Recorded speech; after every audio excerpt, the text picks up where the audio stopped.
Hello student, আমি আবার চলে এসেছি তোমাদের অঙ্কের ক্লাস নিয়ে। আজকে থেকে আমরা মাধ্যমিকের টেস্ট পেপার সলভ করব। তোমরা প্রত্যেকে জানো যে তোমাদের রুটিন পেয়ে গেছো। তোমরা মাধ্যমিক পরীক্ষা শুরু হচ্ছে 7ই মার্চ থেকে, আর অঙ্কের পরীক্ষা হচ্ছে 14ই মার্চ। সেজন্য হাতে আর সর্বসাকুল্যে 2.5 মাসের মতন সময় আছে। তাই এই 2.5 মাসের সময় যতটা সম্ভব আমি টেস্ট পেপার সলভ তোমাদের করে দেবো। তোমরা এই ক্লাসটিকে ফলো করতে থাকো। প্রথমেই আমরা যেটা করবো সেটা পেজ নাম্বার হচ্ছে 27।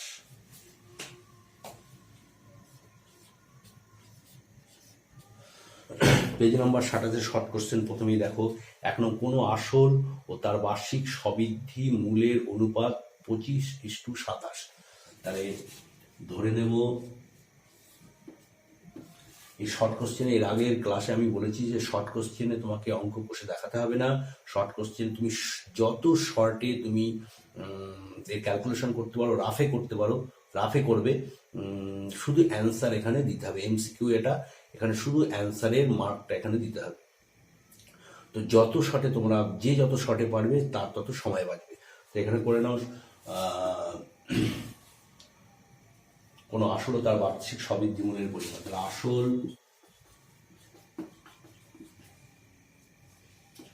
25x, সুদ আসল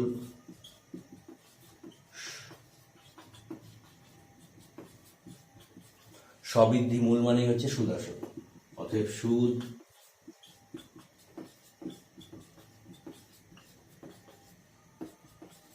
আমি তোমাদের এত লিখে লিখে ক্যালকুলেশন করছি, তোমাদের এত করার দরকার নেই। বার্ষিক সুদের হার হবে। তাহলে এখানে আমরা ফর্মুলাতে চলে যাব।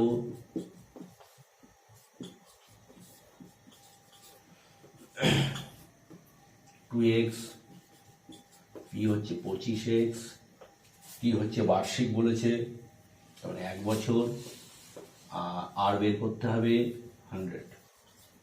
25 কেটে গেল, ক্রস করো, ক্রস মাল্টিপ্লিকেশন, তাহলে হচ্ছে 25 আর সমান সমান হচ্ছে আর ইকুয়াল টু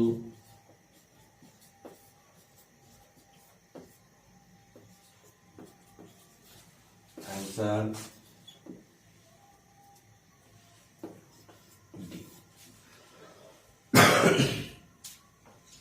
এরপরে পরের অঙ্কে আমরা চলে যাব 2 নম্বরে অঙ্কে চলে যাব আমরা যে কোনো ব্যবসায় 2 ব্যক্তি x টাকা এবং y টাকা যথাক্রমে 9 মাস এবং 6 মাসের জন্য নিয়োজিত করলে তাদের লাভ্যাংশের অনুপাত হবে। তাহলে আমরা তার মূলধনের মাসিক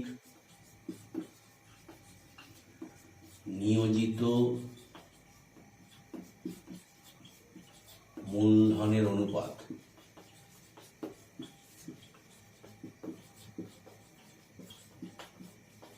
তোমাদের এত লিখে করতে হবে না, আমি লিখে দেখাচ্ছি। এটা প্রত্যেক মাস হিসাবে মূলধন আমাকে এখানে বের করতে হবে। অর্থাৎ x টাকা 9 মাস ধরে থেকেছে, তা প্রতি মাস হিসেবে প্রত্যেক মাসেই x টাকা থেকেছে 9 মাস ধরে। প্রথম মাসে x টাকা, দ্বিতীয় মাসে x টাকা, এইভাবে।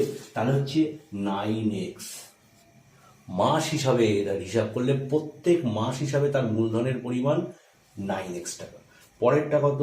পরেরটা হচ্ছে 6 মাস ধরে থেকেছে y টাকা, তাহলে ইস টু 6y, তাহলে হয়ে গেল 3x 2y। অ্যান্সারের অপশান চলে আসবে হচ্ছে 3x 2y বি। 2 নম্বর। 3 নম্বর অঙ্ক এবার আমরা করে ফেলবো। 3 নম্বর অঙ্কে যেটা আছে সেটা হচ্ছে 3x square minus 4x plus কে সমান 0। দ্বিঘাত সমীকরণের বীজদ্বয়ের গুণফল 5 হলে কে এর মান কত? বীজদ্বয়ের গুণফলের ফর্মুলা কি আমরা জানি? বীজদ্বয়ের যোগফল সমান সমান হচ্ছে মাইনাস বি বাই এ, আর বীজদ্বয়ের গুণফল সমান সমান হচ্ছে C by A. A B C কি? এ হচ্ছে এক্স স্কোয়ারের সহগ, বি হচ্ছে এক্স এর সহগ, আর সি হচ্ছে ধ্রুবক রাশি। সেই অনুযায়ী সেই অনুযায়ী এটা হচ্ছে ফর্মুলা। তাহলে গুণফল হচ্ছে সি বাই এ। তাহলে যদি গুণফল এখানে সি বাই এ হয়, অর্থাৎ এখানে বলে দিয়েছে গুণফল হচ্ছে কত, 5।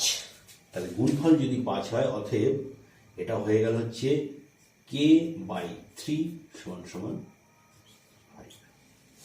k/3 সমান সমান 5 হলে k সমান সমান 15।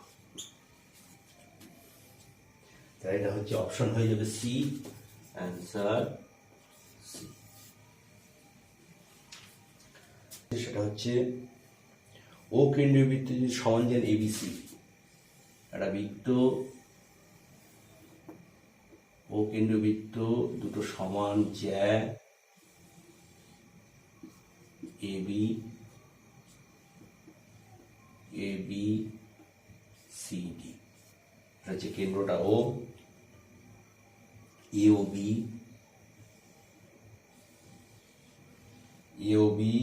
60 ডিগ্রি, বৃত্তটির ব্যাসার্ধ 6 সেন্টিমিটার, অর্থাৎ হচ্ছে এটা যদি আমি ও ধরি, এটা হচ্ছে 6 সেন্টিমিটার, এটা হচ্ছে 6 সেন্টিমিটার। ভালো করে বুঝবে।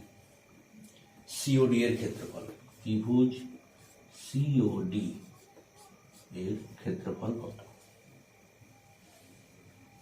তাহলে এখানে দেখো যে এটা 60 ডিগ্রি, এও বি সমান সমান হচ্ছে 60 ডিগ্রি, আবার ও এ সমান সমান ও বি, এটা ব্যাসার্ধ। তাহলে এটা এটা যদি ব্যাসার্ধ এটা 60 ডিগ্রি হয়, তাহলে এই কোণ আর এই কোণ সমান, অতএব O A B equal to O B A, এটা হচ্ছে এই দুটো কোণ সমান। এই দুটো কোণ সমান, আবার এই দুটো কোণের যোগফল কত হবে? দুটো কোণ সমান, এই দুটো কোণের যোগফল কত হবে? 180 বিয়োগ 60, অর্থাৎ এটা 60 ডিগ্রি, এই কোণটা আর এই কোণটা সমান, তাহলে এই দুটো কোণ মিলে হয়ে যাবে হচ্ছে, অতএব O A B plus O B এ সমান সমান 180 বিয়োগ 60, 120 ডিগ্রি। আবার এই দুটো কোণ হচ্ছে সমান সমান কোণ, অতএব ও এ বি সমান সমান ও বি এ ইকুয়াল টু 120/2 সমান সমান 60 ডিগ্রি, অর্থাৎ এই দুটো কোণ 60 ডিগ্রি করে। এইবার আমাদের সিও, আমাদের কি বের করতে হবে? সিওডি বের করতে হবে, সিওডি এর ক্ষেত্রফল বের করতে হবে, অর্থাৎ এই ত্রিভুজটার ক্ষেত্রফল বের করতে হবে, এই ত্রিভুজের ক্ষেত্রফল বের করতে হবে। এবার দেখছি এই যে দুটো যে জ্যা, এই দুটো জ্যার হচ্ছে দৈর্ঘ্য সমান, দুটো জ্যার দৈর্ঘ্য সমান। আবার দেখো এইখান থেকে এই পর্যন্ত এটা হচ্ছে ব্যাসার্ধ, এও হচ্ছে ব্যাসার্ধ, তাহলে দৈর্ঘ্য যেহেতু সমান, এটা 60 ডিগ্রি, এটা 60 ডিগ্রি, এটা 60 ডিগ্রি বেরিয়ে গেল, তিনটে কোণই 60 ডিগ্রি। তাহলে হচ্ছে ও ত্রিভুজ ও এ বি সমবাহু, ও এ বি সমবাহু ত্রিভুজ, ও এ বি সমবাহু ত্রিভুজ। এবার ও এ বি সমবাহু ত্রিভুজ হলে তাহলে এ বি আর সিডি সমান, আবার এ বি সমান হচ্ছে সিডি ইকুয়াল হচ্ছে 6 সেন্টিমিটার, তাহলে এটা হচ্ছে 6 সেন্টিমিটার। আবার ও সি এবং ওডি, ও সি সমান সমান ওডি এটা হচ্ছে 6 সেন্টিমিটার, তাহলে যে সিওডি হচ্ছে সমবাহু ত্রিভুজ, অতএব ত্রিভুজ সিওডি সমবাহু। ক্লিয়ার? সমবাহু যখনই হয়ে গেল, সিওডি যখনই সমবাহু হয়ে গেল, তাহলে আমাদের ক্ষেত্রফল হয়ে গেল সমবাহু, এর হচ্ছে বাহু হচ্ছে 6 সেন্টিমিটার। এবার সমবাহু ত্রিভুজের ক্ষেত্রফল কি? সিওডি সমান সমান কত হয়ে যাবে? তাহলে সিওডির ক্ষেত্রফল হয়ে যাবে √3/4 ইন্টু বাহু স্কোয়ার। √3/4, বাহু হচ্ছে 6 স্কোয়ার, √3/4 36, 9 √3 বর্গ সেন্টিমিটার। অপশন পেয়ে গেছো, অপশন পেয়ে গেছে। অপশন কত? 9√3 এ, অপশন এ। পরেরটায় আমরা চলে যাব এ কেন্দ্রীয় বৃত্তের ব্যাসার্ধ। পরের অঙ্কে চলে যাব এ কেন্দ্রীয় বৃত্তের ব্যাসার্ধ আর একক, বি কেন্দ্রীয় বৃত্তের ব্যাসার্ধ ক্যাপিটাল আর একক। Capital R greater than small R. আমরা ছবি এঁকে নিই।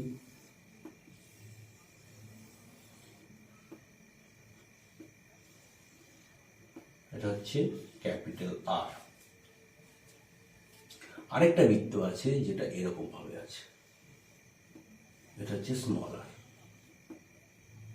এটা ভেতরে হলো কেন? কারণ এখানে পরে বলে দিয়েছে, দেখো যে বৃত্ত দুটির কেবলমাত্র একটি সাধারণ স্পর্শক থাকবে। একটা স্পর্শক যদি দুটো বৃত্তের যদি কেবলমাত্র একটাই স্পর্শক থাকে, তাহলে বুঝতে হবে দুটো বৃত্ত একটা বৃত্তের ভেতরে আরেকটা বৃত্ত। ভালো করে বুঝে নাও, দুটো বৃত্তের যদি কেবলমাত্র একটি সাধারণ স্পর্শক থাকে, তাহলে বুঝতে হবে একটা বৃত্তের ভেতরে আরেকটা বৃত্ত রয়েছে। আর যদি দুটো কেবলমাত্র সাধারণ স্পর্শক থাকে, তাহলে বুঝতে হবে তারা বাইরে বাইরে রয়েছে। আর যদি তিনখানা সাধারণ স্পর্শক থাকে, যদি তিনটে সাধারণ স্পর্শক থাকে, তাহলে বুঝতে হবে বাইরে বাইরে টাচ করে রয়েছে। দুটো, তিনটে। আর একটা যদি স্পর্শক থাকে, তাহলে বুঝতে হবে যে একটা বৃত্তের ভেতরে আরেকটা বৃত্ত রয়েছে।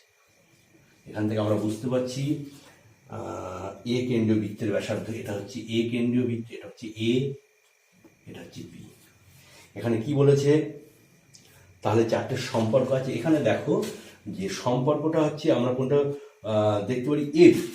এ থেকে বি পর্যন্ত যে মাপটা, সেটা কি হবে? এই যে এটা হচ্ছে বড় আর, এখান থেকে এই পর্যন্ত হচ্ছে ক্যাপিটাল আর, আর এখান থেকে এই পর্যন্ত হচ্ছে স্মল আর। তাহলে এ বি সমান সমান হয়ে যাবে হচ্ছে ক্যাপিটাল আর মাইনাস স্মল আর, অর্থাৎ অপশন নম্বর সি।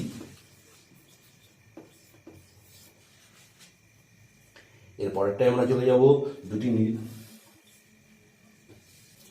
দুটি নিরেট গোলকের বক্রতলের ক্ষেত্রফলের অনুপাত 1:9। দুটি নিরেট গোলকের বক্রতলের ক্ষেত্রফল, তাহলে আমরা 4πr1² = 4πr2² = 1:9।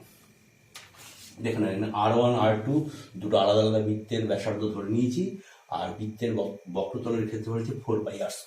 তাহলে 4πr1² 4πr2² 1:9। এটাকে আমরা ক্যালকুলেশন 4π দুদিক থেকে বাদ হয়ে যাবে, তাহলে r1² / r2² = 1/9। এবার কি বলেছে? এবার বলেছে তাদের আয়তনের অনুপাত। তাহলে এটাকে আমরা একটুখানি ক্যালকুলেশন করে নেব। তাহলে r1³ করে নেব। দেখো r1³ একটু পরে করব।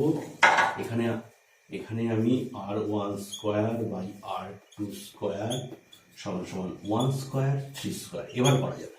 ভালো করে দেখো, r1 এর মাথায় স্কোয়ার আছে, 1 এর মাথায় স্কোয়ার আছে, r2 এর মাথায় স্কোয়ার আছে, 3 এর মাথায় স্কোয়ার আছে। তাহলে এটাকে আমরা সিমিলারলি লিখতে পারি r1³ r2³ = 1³ / 3³।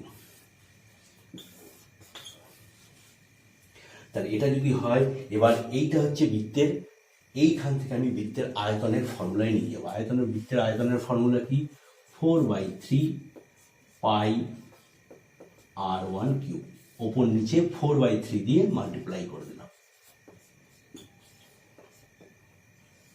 r2³। আর এদিকে কত? 1³ মানে হচ্ছে 1, 3³ মানে 27। অর্থাৎ এর অনুপাতটা দাঁড়ানো হচ্ছে 1:27। অ্যান্সারটা দেখে নাও। অ্যান্সার হচ্ছে 1:27 বি। তাহলে 1 নম্বরের অঙ্ক হয়ে গেল। এবার আমরা 2 নম্বরের অঙ্কে চলে যাব।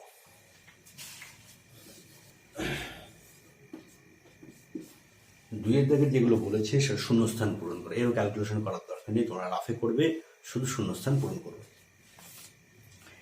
বার্ষিক X% সরল সুদের হারে 120 টাকা 10 মাসের সুদ, তাহলে হচ্ছে সময়টা হচ্ছে 10 মাস, এটাকে বার্ষিক নিয়ে যেতে হবে, অর্থাৎ বছর নিয়ে যেতে হবে, 10/12 বছর, 10/12 বছর। এবার আমরা ফর্মুলা করে দেবো I=BTR/100, বসিয়ে দেবো I = P হচ্ছে 120 টাকা, 10 মাস মানে হচ্ছে 10/12, আর সুদের হার X%/100, ক্যালকুলেশন করো, 120 10, এটা X, যেহেতু এখানে ভগ্নাংশ ছিল আমি X দিয়েছি, যদিও দেওয়া উচিত নয়, এরকম থাকবে, 1 2 1 2 কেটে গেল, 12 দিয়ে 12 কেটে গেল, X টাকা। তাহলে এখানে আমার 10 মাসের সুদ হবে X টাকা, X টাকা। এটাই হচ্ছে শূন্যস্থানে এটাই পূরণ হবে, X টাকা। পরেরটায় আমরা চলে যাব 2 নম্বর।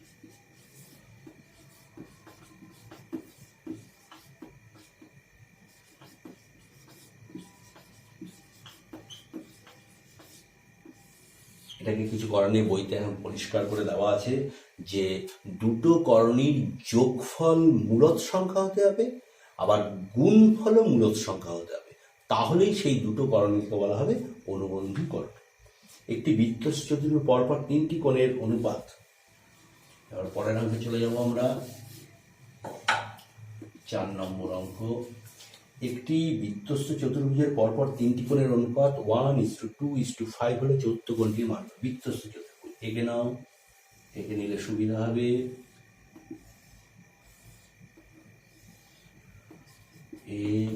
ABCD, তাহলে কোণগুলোর অনুপাত হচ্ছে 1:2:5, তাহলে কোণগুলি হলো X 2X 5X। ভালো করে ভেবে দেখো, এই অনুপাত থেকে আমরা আলাদা করে, অর্থাৎ একটা অনুপাত ধ্রুবক নিয়ে আমরা এগুলোকে আলাদা, এক্সট্রা হচ্ছে অনুপাত ধ্রুবক বলা হচ্ছে। এবার দেখো বৃত্তস্থ চতুর্ভুজের কি হয়, বৃত্তস্থ চতুর্ভুজের এই বিপরীত কোণ পরস্পর সম্পূরক, এই দুটো কোণ, আবার এর সাথে এ সম্পূরক,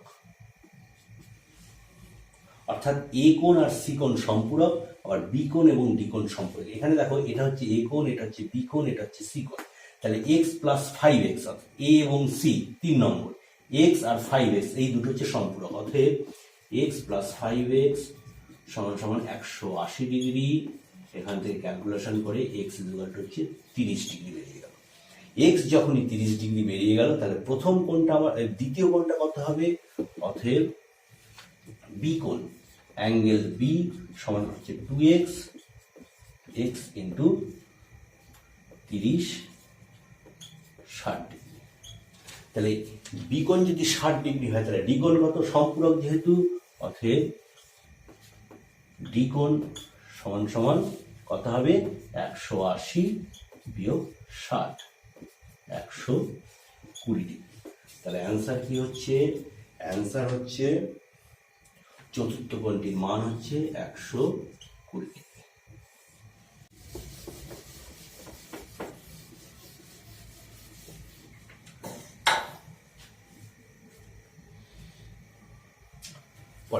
সমকোণী ত্রিভুজের অতিভুজকে ব্যাস করে বৃত্ত অঙ্কন করলে বৃত্তটি ড্যাশ বিন্দু দিয়ে যাবে। ছবি এঁকে নাও, ছবি এঁকে নিলেই সুবিধা হবে।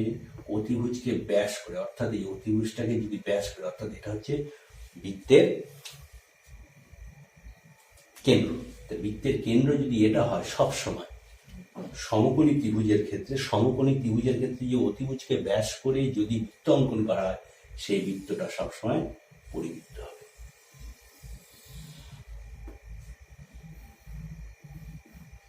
সেই বৃত্তটা সবসময় পরিবৃত্ত হবে, অর্থাৎ এই বৃত্তটা পরিবৃত্ত হবে, বৃত্তটি ড্যাশ বিন্দু দিয়ে যাবে, এটাকে বলা হয় সমকৌণিক বিন্দু।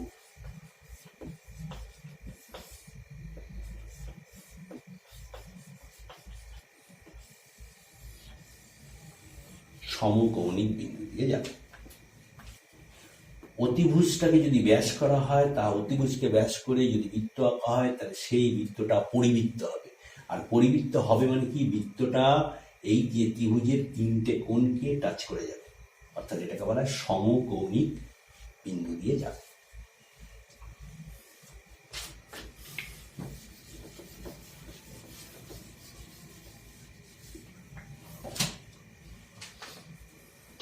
এবার 6 নম্বর, একটি লম্ববৃত্তাকার শঙ্কুর উচ্চতা এবং ভূমি ব্যাসার্ধ সমান হলে শঙ্কুটির শীর্ষ কোণের মান, ছবি আঁকতে হবে।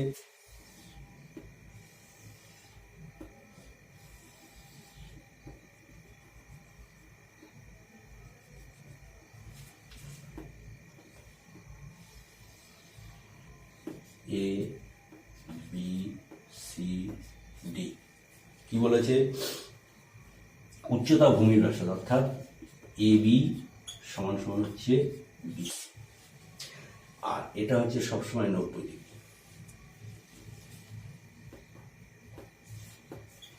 এ বি সি সমকোণ, এটা শঙ্কুর ক্ষেত্রে হয় সমকোণ। এ বি যদি বিসি, এ বি সমান সমান যদি বিসি হয়, তাহলে এই ত্রিভুজটা হচ্ছে সমদ্বিবাহু, সমকোণী সমদ্বিবাহু। অতএব ত্রিভুজ এ বি সি সমকোণী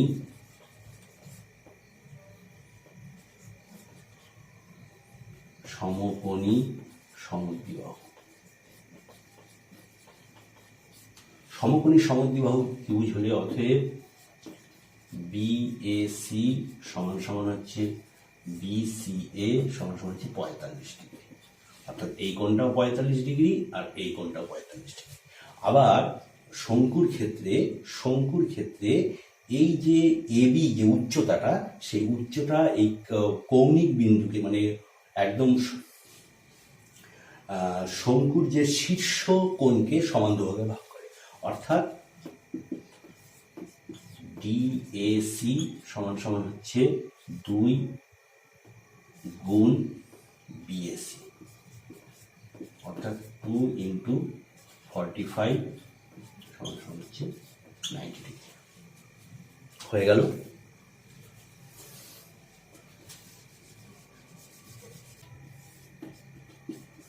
এরপর আমরা 3 দাগের সত্য মিথ্যায় চলে যাব। বার্ষিক শতকরা সুদের হার একই হলে কোনো মূলধনের 1 বছরের চক্রবৃদ্ধি সুদ সরল সুদের তুলনায় বেশি। এটা দেখে নেবে, চক্রবৃদ্ধি সুদ এবং সরল সুদের, যেহেতু বার্ষিক শতকরা সরল সুদের হারে বলেছে, আর 1 বছরের চক্রবৃদ্ধি সুদ সরল সুদের থেকে বেশি হবে বলেছে। 1 বছর সময়ের ক্ষেত্রে চক্রবৃদ্ধি সুদ এবং সরল সুদের পরিমাণ সমান যদি বার্ষিক শতকরা সুদের হার দেওয়া থাকে। যদি বার্ষিক শতকরা সুদের হার দেওয়া না থেকে 6 মাস অন্তর বা 3 মাস অন্তর সুদের ক্যালকুলেশন হয়, সেক্ষেত্রে আলাদা হবে। যেহেতু বার্ষিক দেওয়া আছে, তাহলে 1 বছরের চক্রবৃদ্ধি সুদ এবং সরল সুদের পরিমাণ সমান হবে। তাহলে আমার 1 নম্বরটা হয়ে যাবে মিথ্যা, 1 নম্বরটা মিথ্যা হয়ে যাবে। 2 নম্বর কি? 2 নম্বর হচ্ছে √3 - 5 এর অনুবন্ধকরণে হচ্ছে √3 + 5। √3 - 5 এর অনুবন্ধকরণে √3 + 5। এখানে দেখো এটাও হবে মিথ্যে। এরপরে আমরা যেটা করে নেবো সেটা 3 নম্বর অঙ্ক। যেটা বলছে এ এর মূলধন বি এর মূলধনের অর্ধেক হলে, তাহলে হচ্ছে এ এর মূলধন বি এর মূলধনের অর্ধেক, তাহলে বি ধরে আমাদের শুরু করতে হবে। বি এর মূলধন সমান সমান x টাকা, অতএব এ এর মূলধন x/2 টাকা। তাহলে এ এবং বি এর মূলধনের লাভ্যাংশের অনুপাত, মূলধনের অনুপাত যা লাভ্যাংশের অনুপাতও তাই, মানে যে হিসাবে তারা টাকা ইনভেস্ট করবে লাভ্যাংশটাও সেই হিসাবেই পাবে, অর্থাৎ মূলধনের যে অনুপাত হবে লাভ্যাংশের অনুপাতও তাই হবে। তাহলে a/b সমান সমান x/2 x।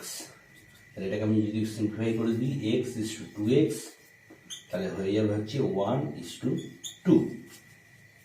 কিন্তু এখানে আছে 2:1, তাহলে এটার উত্তর হবে মিথ্যা।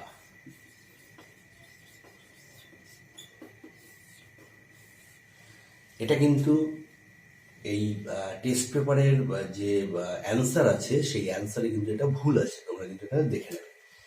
4 নম্বর,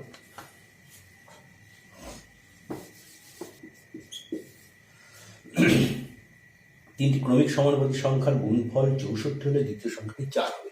তাহলে আমরা অঙ্কটা মাঝখান থেকে শুরু করব। 4 যদি দ্বিতীয় সংখ্যাটা হয় তাহলে আমরা ক্রমিক সমানুপাতিকে এইভাবে লিখি,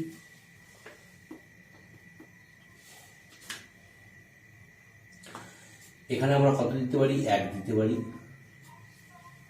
এখানে আমরা দিতে পারি 16। অন্যভাবেও করা যায়, আরেকটা পদ্ধতি আমি দেখাচ্ছি। এবার দেখো এই তিনটের গুণ করে দেখো, 64 হচ্ছে। তার মানে এই একটা ক্ষেত্রে এটা সত্য হচ্ছে। আরেকটা আমরা করে দেখাই,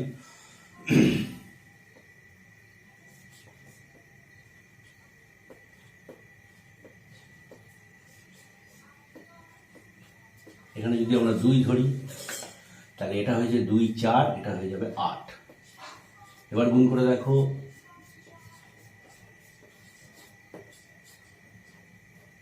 এটাও 64। অর্থাৎ তিনটি ক্রমিক সমানুপাতি সংখ্যার গুণফল 64 হলে দ্বিতীয় সংখ্যাটি 4 হবে, এটা সত্য।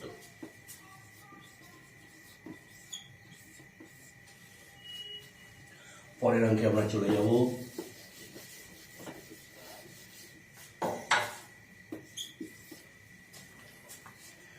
দুটি সদৃশ ত্রিভুজের ক্ষেত্রফল সমান হলে তারা সর্বসম হবে, সত্য। কেন? এমনিতেই সদৃশ ত্রিভুজ, তারপর আবার ক্ষেত্রফল সমান বলেছে, তাহলে তারা সর্বসম হবে, অর্থাৎ তাদের সব কিছু সমান সমান হবে, তাহলে এটা সত্য হয়ে যাবে। পরেরটা 6 নম্বর, একটি নিরেট গোলকের ব্যাসার্ধের দৈর্ঘ্য দ্বিগুণ করলে গোলকটির আয়তন 3 গুণ হবে। তাহলে ব্যাসার্ধ আয়তন বলেছি, তাহলে গোলকের আয়তন হচ্ছে 4/3 পাই আর কি।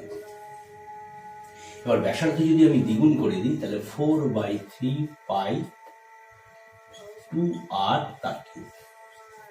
এটা কত দাঁড়ায়? 4/3 পাই 8r কিউব। তাহলে 4/3 পাই r কিউব ইন্টু 8। অর্থাৎ দেখো এটা হচ্ছে 4/3 পাই আর কিউব, এটা 4/3 পাই আর কিউব ইন্টু 8, 8 গুণ হবে। একটি নিরেট গোলকের ব্যাসার্ধের দৈর্ঘ্য দ্বিগুণ করলে গোলকটির আয়তন হবে 3 গুণ, তাহলে এটা মিথ্যা। ব্যাসার্ধ যদি দ্বিগুণ করা হয় তাহলে আয়তন হবে 8 গুণ হবে, কিন্তু এখানে 3 গুণ দিয়েছে, তাহলে এটা হয়ে যাবে মিথ্যা।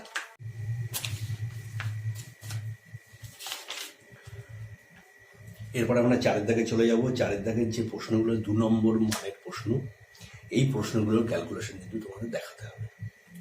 এই ক্যালকুলেশন না দেখালে কিন্তু এখান থেকে নম্বর কাটা যাবে। অর্থাৎ এই অঙ্কগুলো আমরা যেরকম নর্মালি অঙ্ক করি সেই অঙ্কের মতনই একটু শর্ট ক্যালকুলেশন করে এগুলো দেখাতে হবে, মানে পুরোটাই অঙ্কটা করতে হবে, করে দেখাতে হবে, পদ্ধতি পুরো দেখাতে হবে।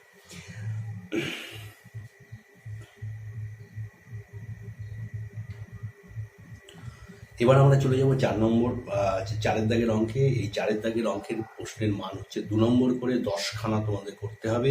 থাকে হচ্ছে 12খানা অঙ্ক থাকে, 10খানা করতে হবে। তো এই অঙ্কগুলো কিন্তু তোমাদের রাফে করলে হবে না, এগুলো কিন্তু খাতার মধ্যেই পুরো যেভাবে অঙ্ক করা হয় সেভাবে পুরো ডেসক্রিপশন করে অঙ্কগুলো করতে হবে।